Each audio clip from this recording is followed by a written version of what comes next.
ये माशाल्लाह जी super journal का जो नया मॉडल है 8 टन का एसी है, इन्होंने डिस्प्ले किया हुआ है माशाल्लाह से।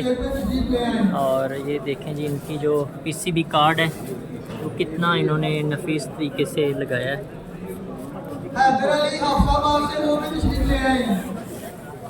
ये 8 टन की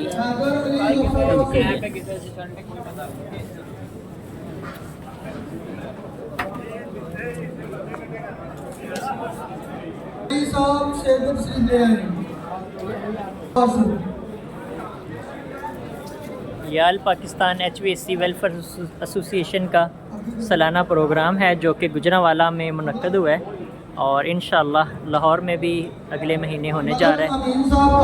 ये देखें तमाम डॉलर्स वगैरह ने सबने स्टॉल वगैरह लगाए थे।